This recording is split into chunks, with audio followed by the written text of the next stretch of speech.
squid tentacles. Calamari or whatever? No, I love calamari. No, like squid limbs, like so you know, like octopus, right? Like where they chop it up and you got the. You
can see the sucker. Sarah, you want to start us off? Okay, so Saba can do it. I guess I need a mic. Is this one on? Yes. Okay. Good afternoon, everyone. Thank you so much for coming. My name is Sarah Josie, and I'm the Wellness at Work coordinator, if I haven't yet met you. And this is one of many different workshops, events that have taken place throughout October. And we do still have a few things on the schedule, so take a look at what's on the schedule until the end of the month, including our Spooktacular Space Contest, where you can decorate your office space with your colleagues and submit your photos to win a prize. So today we're really excited. We have 3 researchers here joining us, and they're going to be talking about the concept of well-being, and they've prepared a panel discussion for us. So we're really excited and hope that you'll join me in welcoming them today.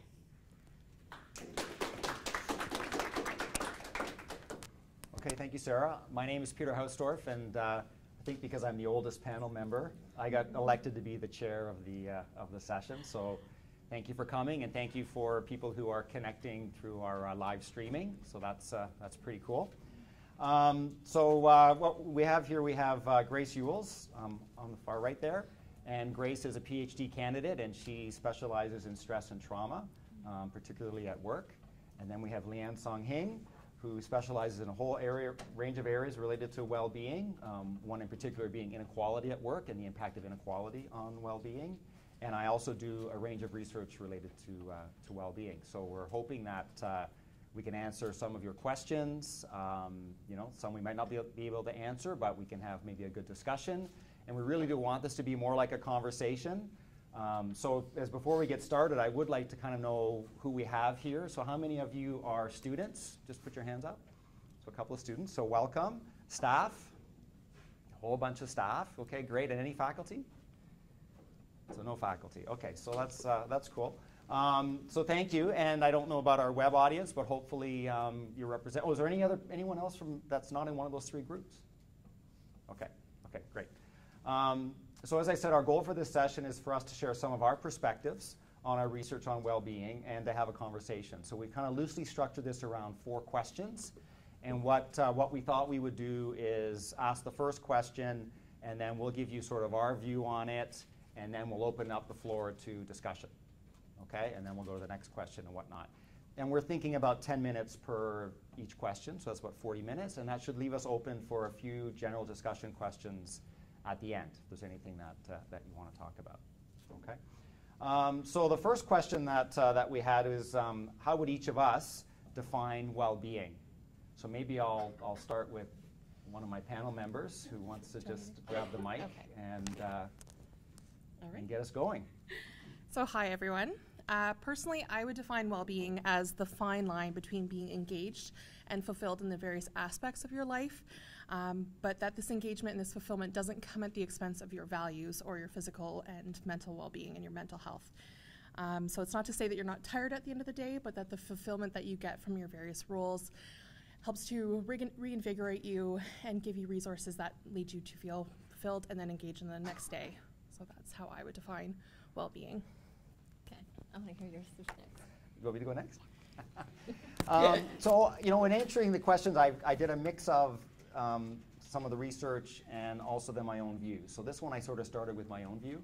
And it's a little bit related to what Grace just said. And I said, for me, it's a sense of self in which you understand yourself relatively well and feel capable of meeting your goals, demands, and also feel connected to others. So it's kind of almost like a self-appraisal, but not a critical self-appraisal, just understanding yourself as well as you can and how you feel capable to meet the challenges of work and life. Well, I guess not too surprising. My answer is not that different from either Grace or Peter. I guess one thing I would say is that I think that well-being and how people think of well-being is probably going to be culturally dependent. So in different contexts, people would understand well-being differently.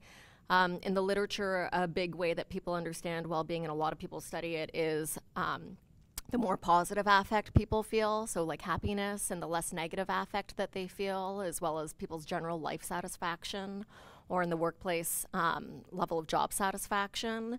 And while I think good insights can be gained from looking at well-being that way, I don't think it's the be-all and end-all. And so like Grace and Peter, I really think it has more to do with people's sense of fulfillment and purpose.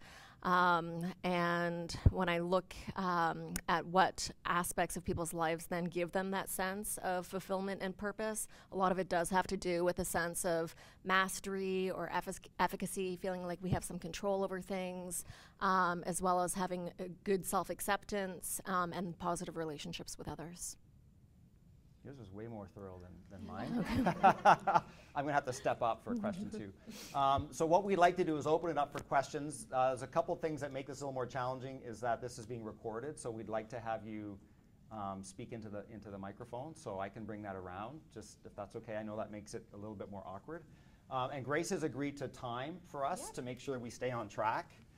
So does anybody have a question or comment that they would like to start us off? All right, there we go, perfect. How do you think wellness has changed over generations, or the concept of wellness? Okay, so how has wellness changed over generations with the concept of wellness? So the nice thing about being chair is I can just look at my panel and have them start. So I think people's expectations for it have changed a lot. I bet it wasn't much of the conversation, centuries ago or decades ago. I think to some degree, people talk about first world problems, right? So to the extent to which we can be concerned about whether or not are we as psychologically as healthy as we can possibly be, reflects the luxury that we have, that we're not, facing off hunger or starvation, that our basic needs are being met. I think there's more navel-gazing within our society now, and so I'm speaking from a North American perspective. And so questions about, am I happy? What makes me happy? What can I do in order to, have more meaning in my life? I don't think people were as concerned about it, in decades past. I think in a lot of work contexts too, previously wellness really focused on physical health and well-being, and our conversation has now really shifted towards the social aspects and mental health and well-being. So I think that's a really important part, that we are now coming towards having that conversation in different contexts. Some workplaces are more progressive than others in terms of looking at more of a holistic view of well-being, but thankfully we're moving in that direction of try to understand it from more of a multifaceted perspective rather than a focus on physical health and well-being. I think the only thing that I would add is that, so I think that we're talking about it more, which is a good thing, and we're able to talk about it more. Mm-hmm. When I was growing up in high school, which is a long time ago, social anxiety was never discussed. So you may have felt stressed in social situations, particularly at school, but no one ever talked about it. You didn't even know what it was. No one really ever brought it out into the open. So you may have felt that way, but you didn't know what it was, and people weren't talking about it, and so you ended up just coping, right? You were just forced to cope with it. And I think now we recognize that that's one strategy, but there are other strategies, and we can seek resources, and we have a better understanding of those things. So I think the conversation is helping a lot in terms of people understanding themselves better and figuring out ways to work through those things. Other questions or comments? Okay, perfect. Trying to figure out how to phrase it. Do you think that you need like outside of work well-being in order to have workplace well-being, or are they like how independent are the two, I guess? Okay, that's a great question. Do you guys want me to start, or? So I'll start just because I've done quite a bit of work in the area of some will call work-life balance. There was a theory for quite some time that the domains were completely separate. But I think we all kind of know that's not the case, right? If you're up all night with a sick child and you come into work next day and you're already physically exhausted, you're not necessarily going to be at your best. So then there was a theory of spillover, so that stress effects spill over between the two domains.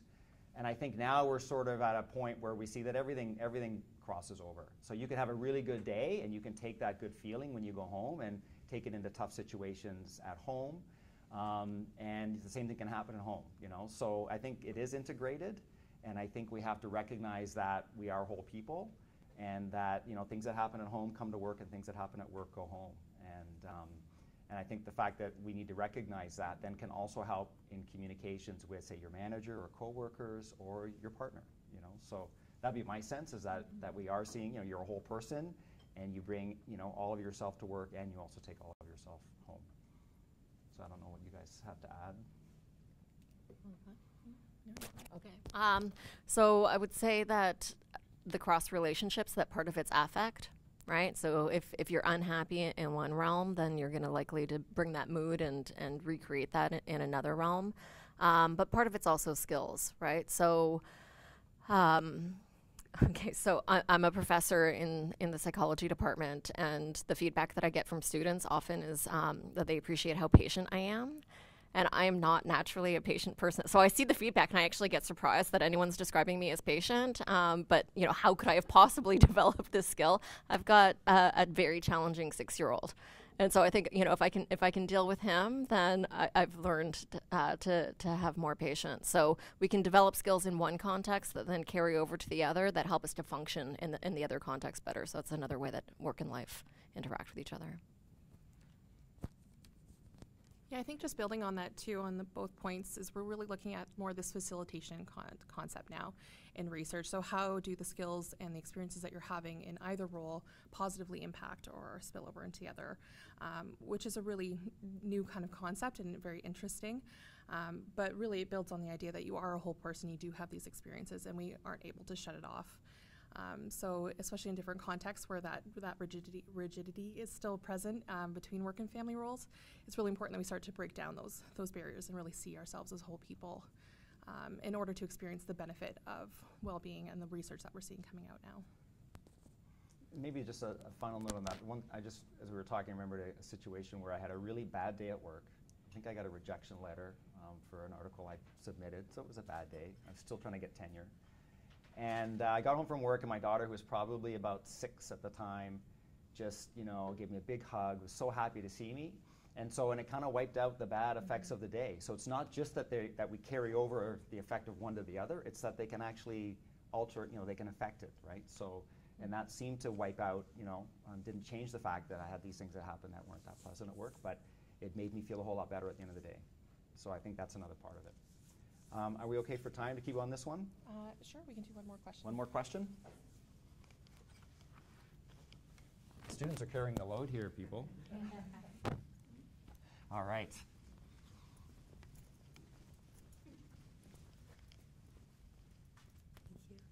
Thank you. So my question was about the fiscal restraints of focus on well-being, and how do you change the attitudes of tenured people that think that these types of things are a waste of time and money? because a lot of your research focuses obviously on the balance between things, and whole personhood. But how does that work if you're not in a position to actually influence that kind of rhetoric in your workplace? Okay. I'm going to get a lot of exercise today.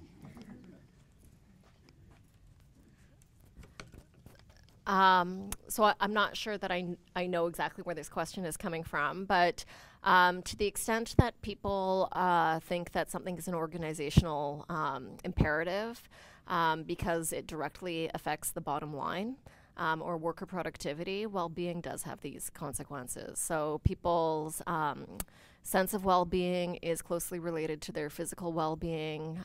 When people have too much stress, they get burnt out, they're going to be absent from work more, they're going to not be as productive at work, they're going to be more likely to have negative work relationships and conflict, and all of these things can affect people's productivity, their commitment to the workplace. If you're miserable at work, you don't want to stay there, you can have higher intentions to turn over and then actually be more likely to turn over, and all of these things are very impactful for the bottom line. Maybe I'll just give you an example. So also in our profession of IO psychology, in addition to doing research, we obviously do a lot of practice and work with organizations. And a number of years ago, I was working with a fast food organization, and they really didn't have much in the way of human resource policies. So they were kind of an emerging company, and so we were asked to sort of build a human resources program for them. It's a franchise organization. And we expected that the franchisees would be like you said. It's a fast food organization. They pay minimum wage. They have tight margins, and so well, how can we convince them that taking care of their employees, managing a good operation, right, listening to their employees? How can we convince them that this is actually going to be good for them? And so, as Leanne said, we did a turnover exercise, and we asked them what the cost of their turnover was, and had them go through an exercise. So just the cost of turnover. So just when you lose someone, you have to replace that person. It takes your time, right? You've got to recruit, you've got to do a lot of interviews, you've got to figure all these things out. And that was one very simple way of showing them that it's actually, if you have high turnover, it's actually very costly. And so that's part of what we do, right, is showing organizations. Now, not everything can be converted into a cost, and not everything should be converted into a cost to convince organizations to do the right thing. But in our profession, that's a lot of what we do. Sometimes that's the only way to convince an employer or a business owner. And there is quite a bit of data and evidence, whether it's absenteeism, turnover, individual productivity, like negativism at work. Like there are ways that you can quantify, which can increase your argument. Should we move to the next one? Okay. So is this good so far? Is this okay? This is. And our people online, hopefully these are some of the questions that you might be thinking as well. We can't interact with you directly, but hopefully some of the questions relate to what you're interested in. So the second question was, what are the top 3 factors that feed into well-being at work? How might these vary according to individual circumstances? So individuals at work, their interactions, workplace structures and dynamics, and groups that people belong to, etc. Do you want me to start? Do you guys want to start? Okay, I'll start with this one. So this is one where I thought I would go into the literature a little bit. And there's a theory that really resonated with me. I read it about, well, for me, everything is about 15 years ago. So, and it's called self-determination theory. And it's got some pretty good research behind it. And it's also been demonstrated cross-culturally. So I think it's kind of an interesting theory, and that would suggest that it's kind of a human condition type of theory. Although obviously more research is always necessary.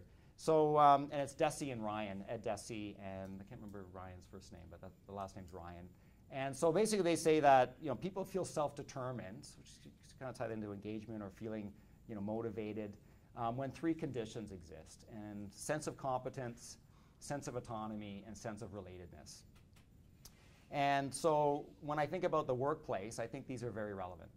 So sense of competence is, do you really feel like you can meet the challenges in your role? Do you feel like you have that capability? And some things might be a stretch, it might be a challenge, but you feel that you can actually, meet the demands of your role. And if you think about it, that's very motivational, right? If you feel like you're in over your head, then that can be really, really, really tough. But if you feel like, okay, I'm stretched a little bit, I'm pushed a little bit, I got a lot of deadlines, this is a very busy time of the year for many of us, but you feel like you can get through it, that gives you a sense of competence, and that's positive. Sense of autonomy is whether you have some control over what's happening.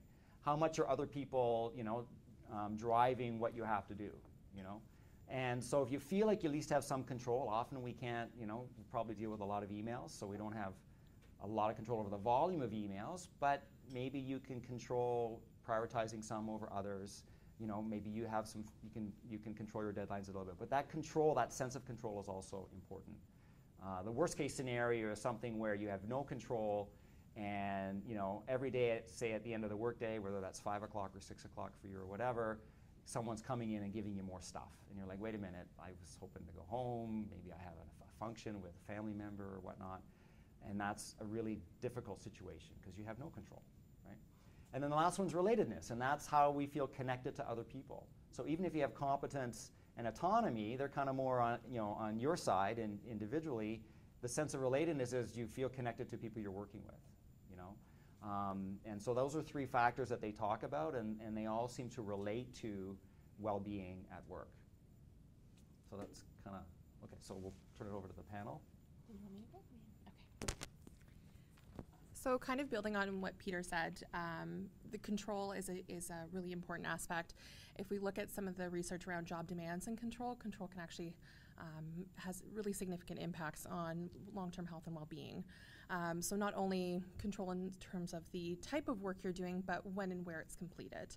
So if you are able to take time in the afternoon to go and meet another, like a family obligation, for example, those kinds of things can have a significant impact on well-being. And related to relatedness, I would be remiss if I didn't talk about social support. So having those networks inside and outside the organization.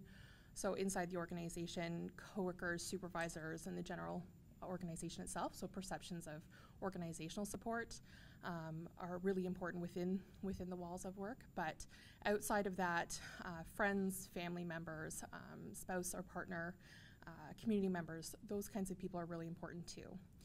And part of well-being is recognizing the nature of the stress that you're experiencing and seeking out the right type of support from the right person in that situation. So oftentimes we're not really good at reflecting on what our needs are at the moment and communicating that to others, but that connection is really important. So making sure that you have a broad network that you can reach out to for different things that are going on in your life to make sure that you're getting the right kind of support that you need in that situation. So if you're experiencing a barrier at work and you know that a colleague has gone through it, they can provide you with some advice in that situation. But if you just had a really hard day, maybe you've got a lot of family demands at the same time, venting to your loved ones at home might be the best way to handle it, right? So it's really tying that support that you're seeking from others to the nature of the stress that you're experiencing. And the last one I was really reflecting on was the impact of the culture and the climate of the organization.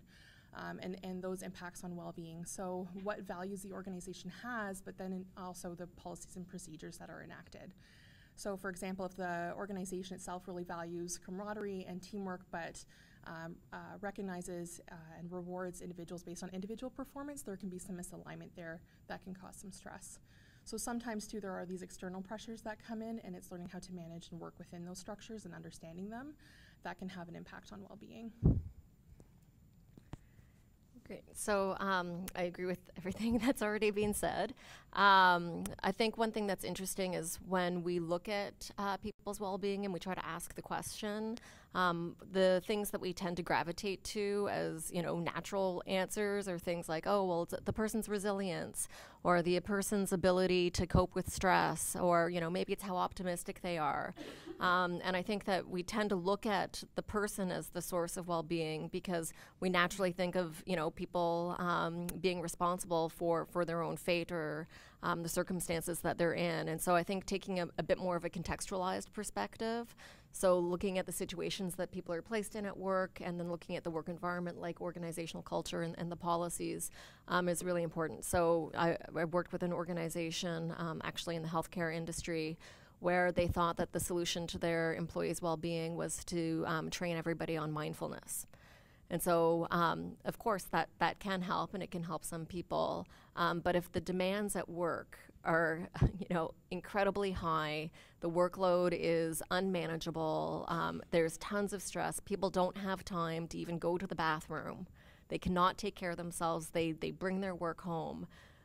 Learning to meditate for a few minutes each day is not going to solve all of those problems that are causing so much stress for people and negatively affecting their well-being. So I would say it's important for us to look at what people can do to manage what they have control of. So how much autonomy do they have? So to manage what they can manage, to draw on the resources that they can draw on, but that workplaces really put the thought and effort into considering what kind of context are we putting our employees into, so that something like workload is manageable. Just to add to that, unfortunately, one of our challenges, a lot of organizations, think that if they create a little training program or a little mindfulness initiative, definitely helps, and it's good that they're thinking that way, but sometimes they need to look at more structural or organizational factors, and that's a harder thing to solve, and takes a lot more effort. So we often, I find, struggle with organizations that want sort of the quick fix kind of solution to say, well, we've figured this out, but really, as Leanne was saying, often it's a deeper structural, organizational problem that we need to encourage them to actually explore more deeply, right? Because it's fairly easy to put together a quick little program and to say, okay, we've got this. But if that's not addressing bigger issues in the organization, then it might help a little bit, but it's not really going to help in the long term. Questions for this one? Oh, perfect.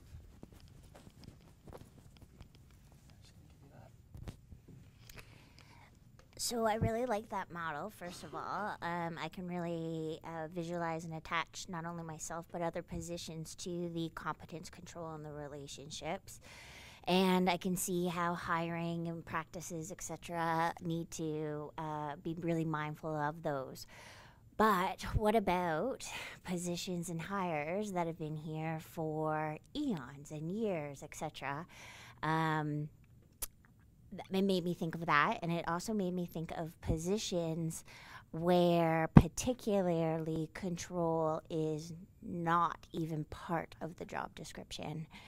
So moving farther with my thought process, my question finally comes to, are the three necessary for wellness, or with the lack of one, is it still achievable? Or would you challenge it and say, no, that again, all three are achievable? All right. Oh, you want me to? Okay. That was a tough question. It's yours, Peter. Oh boy, oh boy. Well, I did offer the theory, so I guess it kind of makes me obligated to try to answer it.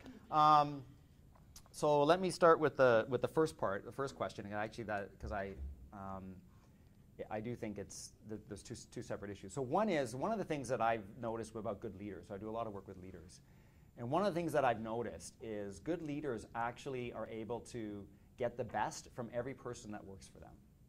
And that may not be the same best for every person, but they're able to get the best from each person. And so the university is kind of a unique place in that we have people that have been here a long time, right? We have unionized environments. And sometimes as a manager, you might inherit someone who has been difficult or is difficult, right? And in corporations that does happen, but a little bit less so. And usually those people get restructured out, right? So, and what I find fascinating about that is nobody ever really wants to have the conversation with the person. They just restructure them out. And your job is no longer viable in the organization, and the person leaves, and they have some vague sense that maybe they weren't, there's other reasons for them to go, but it's all done. But I think good leaders are able to find that, to figure that out. And I think to try to have good conversations with that person. So not to just focus on their faults, but to have a good conversation about what they can do in their role that might be more effective than what they're doing now, but all in the mindset of trying to make sure that you get the most from them, given that they might not be in the best role for them, but you've got them, and you want to give them a sense of competence. And now the autonomy one is, you're right, sometimes there are roles which you don't have any control over it. I guess my response to that would be, I think that you don't necessarily have to have all three. It's best if you have all three.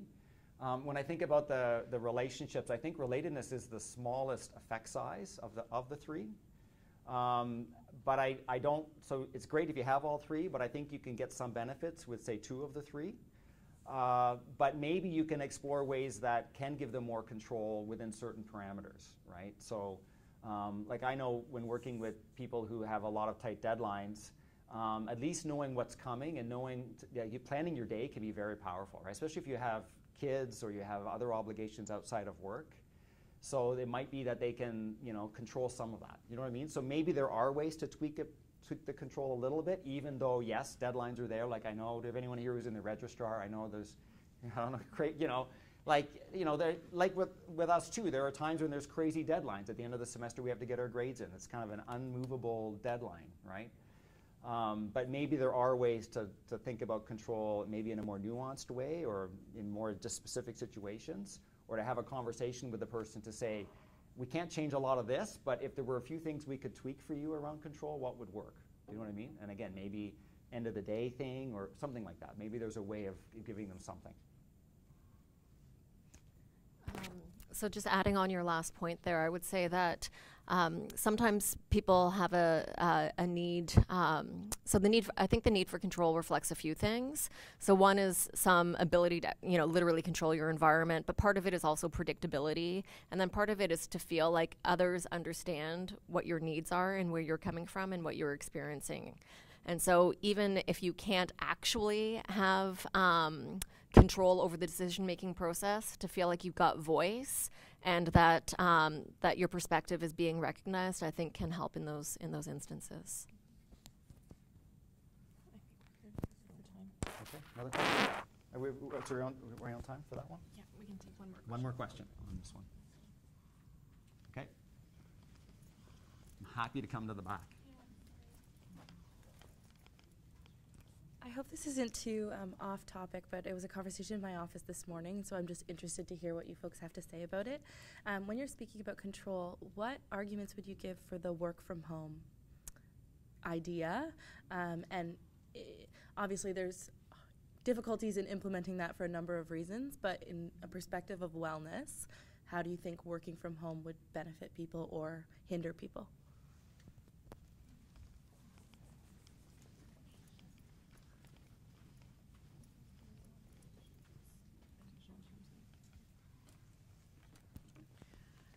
So there is a lot of controversy around flex time and these flexible working arrangements in terms of what organizations have liked to do in practice versus kind of what's coming through in the research. So there is some research to support people's perceptions of control and the ability to, say, complete something in the evening so that way they can pick up their child from school, things like that, in terms of different well-being outcomes. So there is support for that. Whether or not that's feasible based on the type of work that's being done is always a challenge. So if it's really kind of a collaborative sense and everyone needs to be in the same physical space in order to complete the work, it's a little bit challenging there to make the argument. But if ever there is an opportunity, giving people that sense of control in terms of what time they complete their work at and where they do it, as long as the work gets done at the end of the day, for the most part, that's the argument that employers are worried about. But really just depends on kind of some of the constraints around there, but there are a lot of positives for people having the choice in terms of when and where they complete their work. Maybe I'll just add, so one of the things that I've noticed over many years, and with these kinds of conversations, is managers really don't like when their workers are not visible. They call it FaceTime. And I think it's just because if you're all in the room here and you're all attending to me, I don't know if our web people are multitasking and watching Netflix right now. And so we put a lot of trust in the fact that we can see people and see what they're doing, right? So as a manager, you feel better. I know you're at your desk, and so now that doesn't necessarily mean that you're at your desk not watching Netflix and clicking the screen when I come by. But anyways, managers have a real trust in that. But there are pros and cons to working at home, and there's lots of things around optimal situations of working at home, like obviously they say having a home office and getting into the office and whatnot. But you could also do like laundry on a break at home, right? Which isn't, you take breaks at work, you could do that too. So I think that it's a good strategy. The technology is really making it a lot more available for many, many people.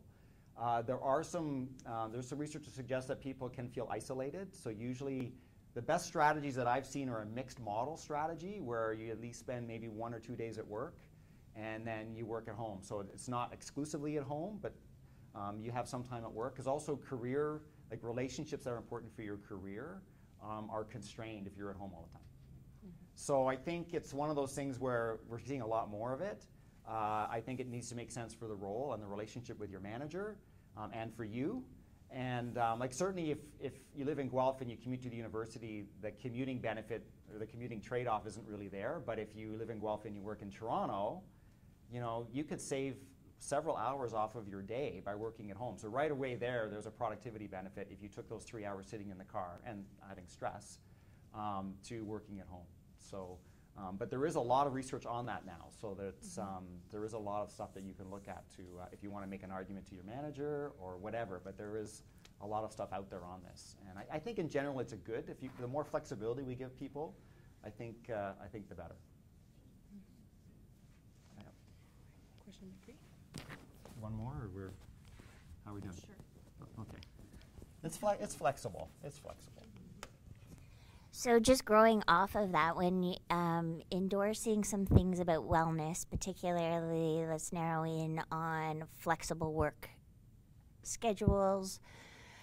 Again, some different positions can and cannot do that. So as we start to talk about wellness in a very progressive way, which is awesome, but in itself, my question is to give the benefit to some and not others, where then is the advantage for personalization of wellness when it excludes equity or fairness across and the comparison that naturally happens between employee to employee? You're not making this easy for us, are you? All right, Leanne, awesome.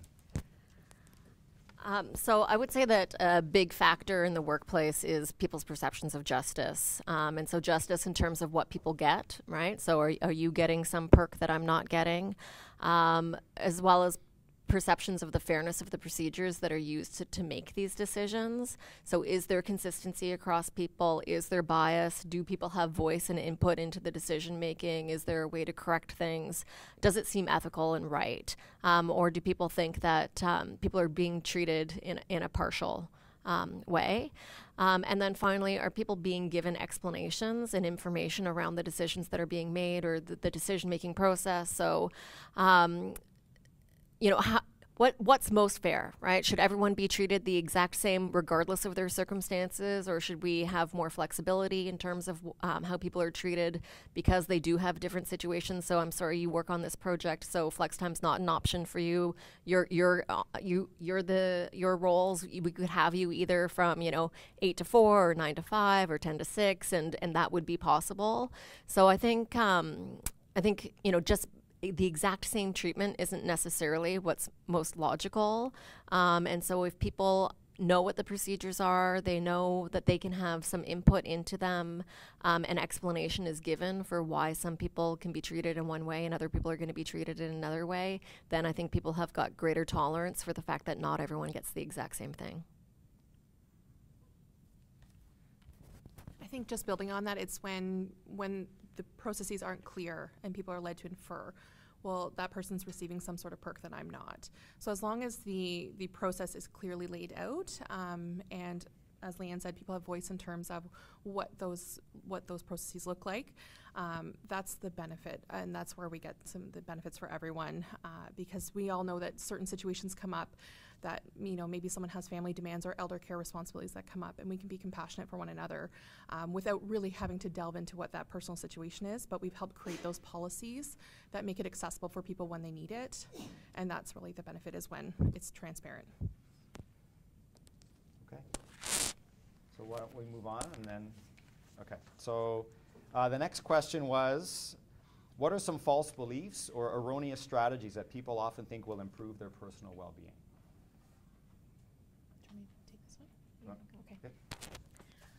So I think one of the major ones that comes up relates to this idea of balance, and that it's this end state that at one point you can achieve, when really it's an ongoing process. And that's something we're really kind of working through. There is no universal definition of balance. It really depends on the individual and the context. So the different demands that you have going on, but also the resources that you have available to you at that time. So really not trying to see it as some sort of goal to achieve at some point if you work hard enough or if you get through that next project. But really looking at, okay, what does balance for me mean this week, right? Versus next month, versus next year. So creating a definition for yourself and coming back to it and feeling comfortable revising it as necessary. I think the other false belief is that some coping strategies are better than others, or that there are some that are just generally good and some that are generally bad. Coping is really situational, so there's some days when I know that denial and procrastination are the way that I'm going to get through it. Is that a great long-term strategy? No, but it's seeing that at some point it's a means to an end, and that when it stops working for me, I reevaluate and think about the long-term well-being aspect and maybe try a different strategy then. But knowing that there are no inherently bad things, it just might be what you need to get through that moment, that stressor, that day, that week, and then you can reevaluate and change as necessary.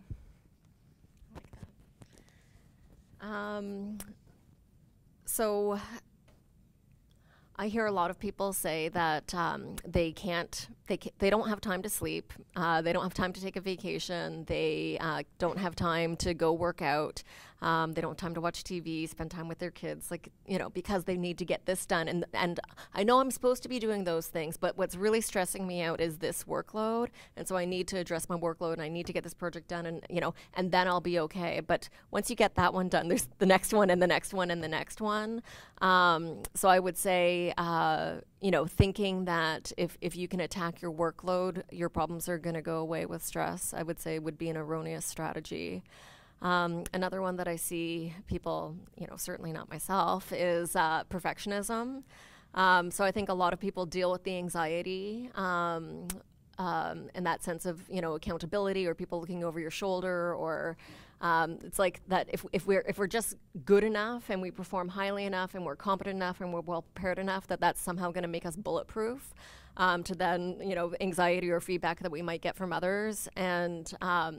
And then you just put so much time and energy into trying to control a situation that you actually in the end aren't going to be able to control perfectly. So I would say that's another erroneous strategy.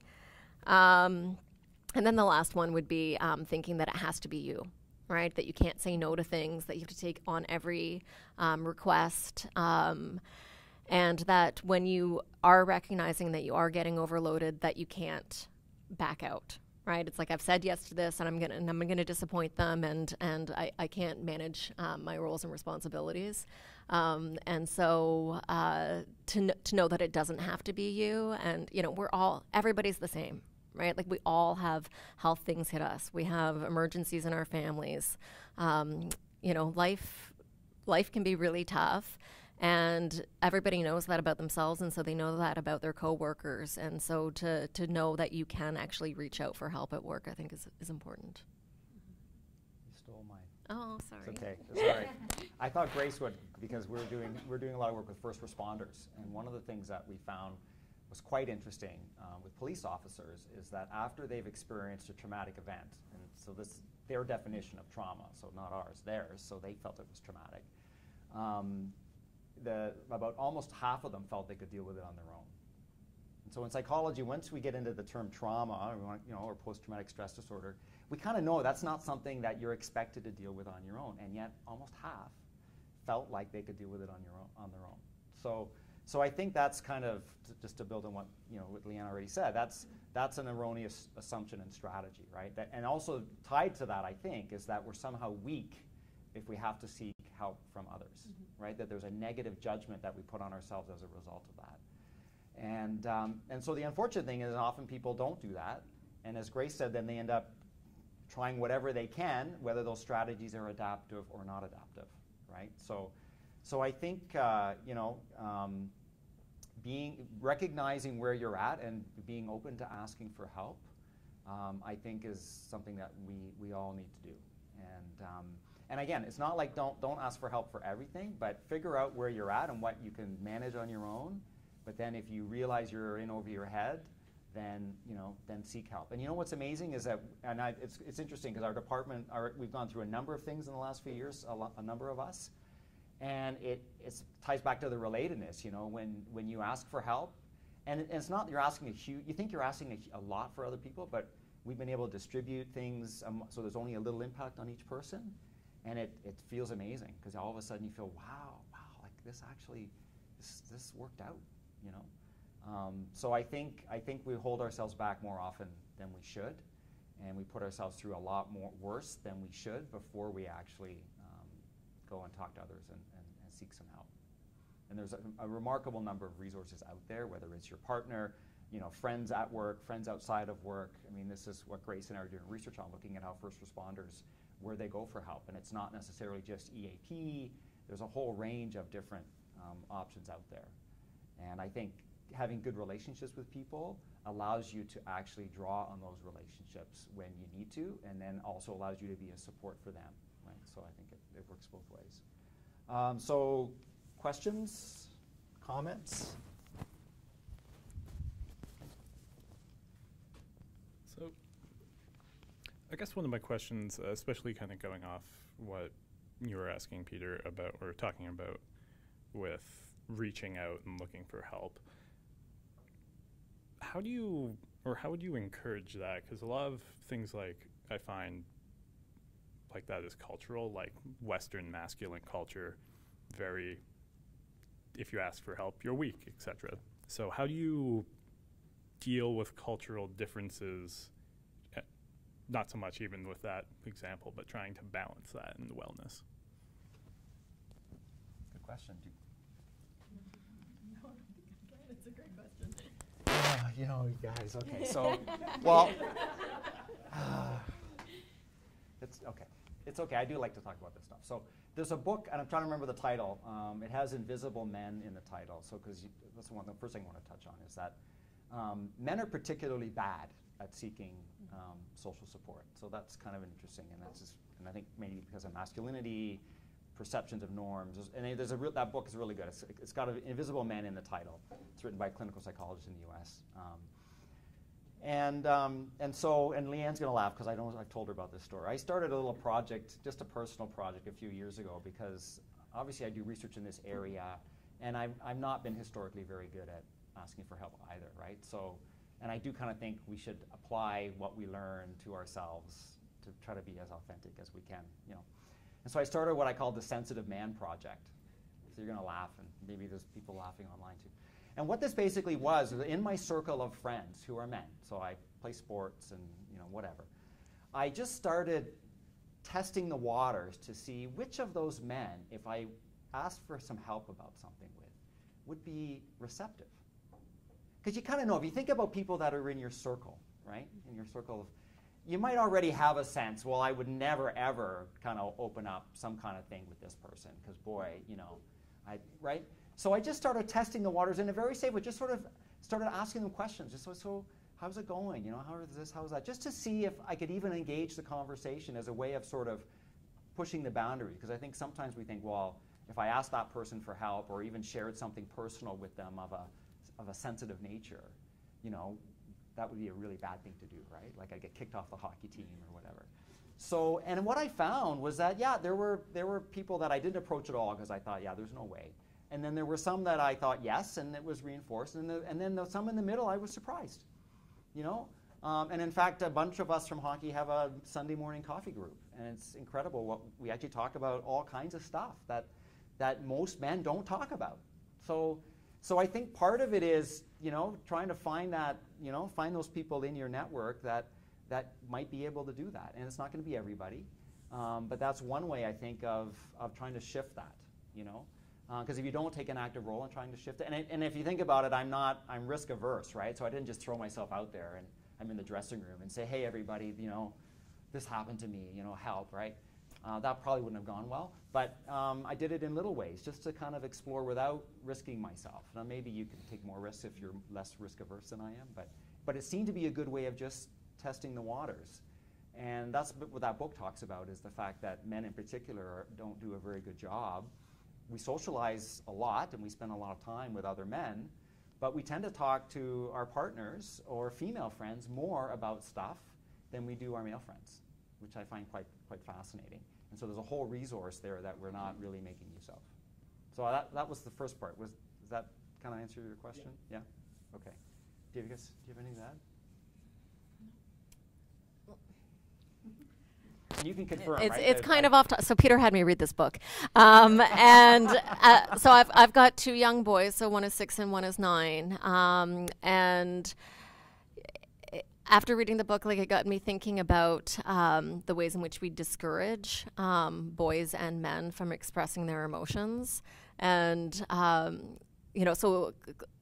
I'm a psychologist. I'm always trying to get them to, regulate their emotions and be able to express themselves and label things. But I came to realize that I'm actually am probably showing quite a bit of impatience when they get upset about things that I think that they don't need to get upset with. And yet I don't seem to have the same impatience about their anger, right? So it's like anger's expected negative, male emotions, whereas being sad or upset or distressed, not so much. And so I would just say that, so yes, men should be trying to, take the risks and support each other, but that women also then have to check to see how they are responding when men do break the stereotypical behavior. So, other questions? How are we doing for time? Okay. 5 minutes left the whole session? Oh my, okay. Wow. Okay, well, you're fired, Grace. I mean, that's no, that's okay. Hopefully this has been helpful. Obviously I think there's been good questions and good discussion. Okay, so let's move to the last one, since we've got 5 minutes left. So what do we need to focus on in order to enact positive change for our own well-being? Did you want me to take that one?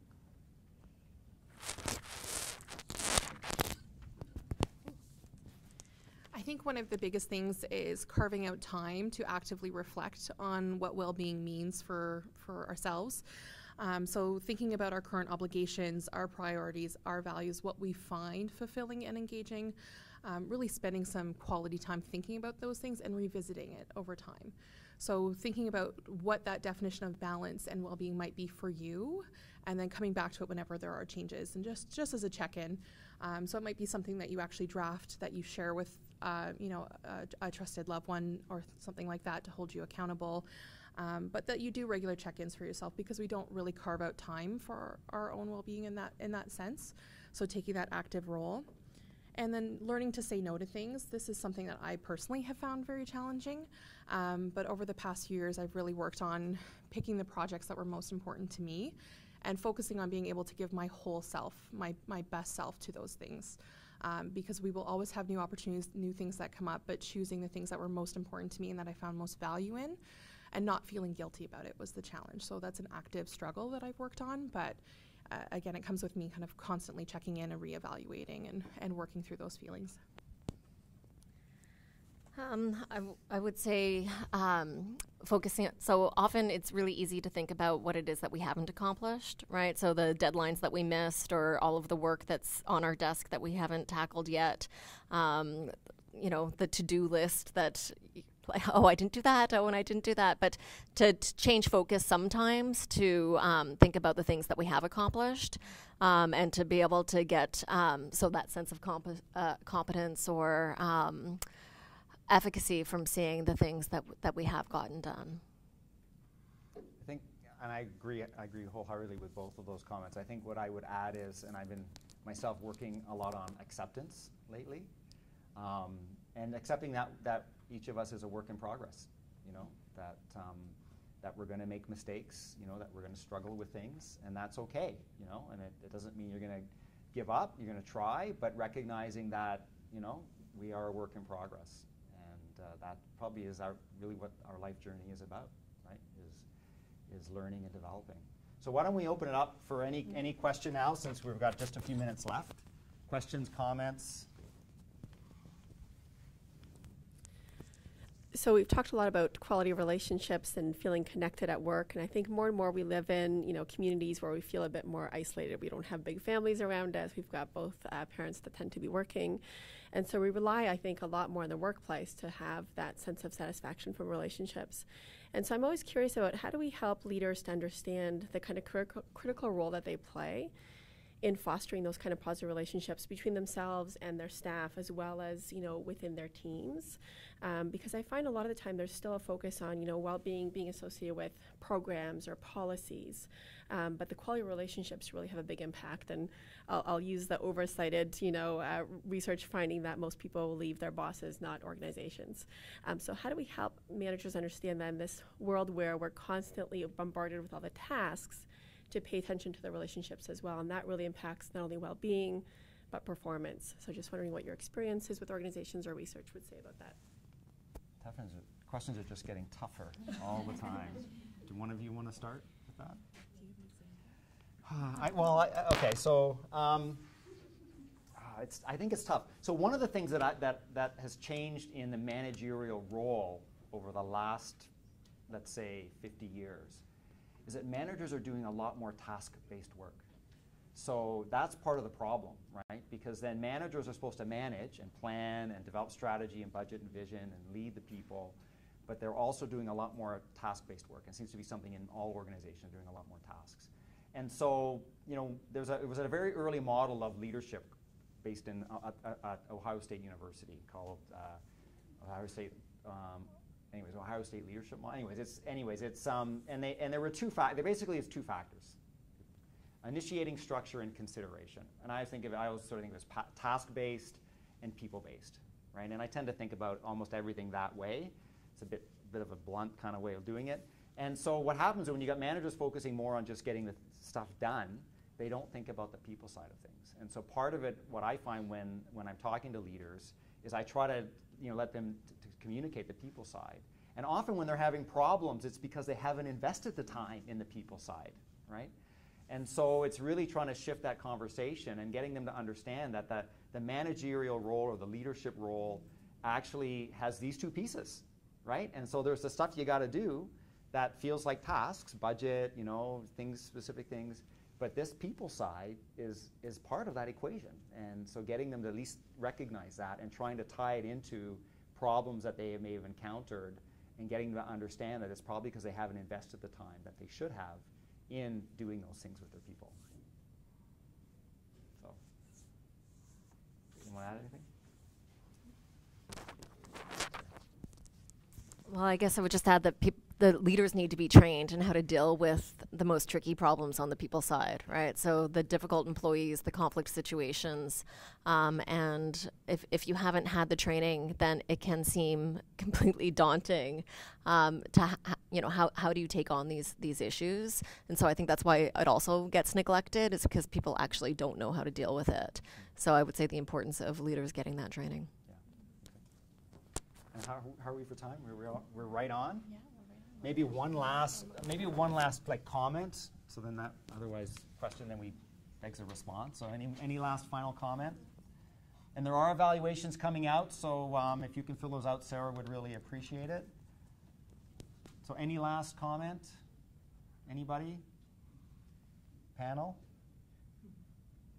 Well, so thank you very much for coming. I hope that this was helpful. You know, I think our goals were just to, you know, hopefully there were some ideas or solutions or tips that you took away. This is important stuff, but we also recognize it's complex, and you know, hopefully some of the discussion was helpful for you. So thank you for coming.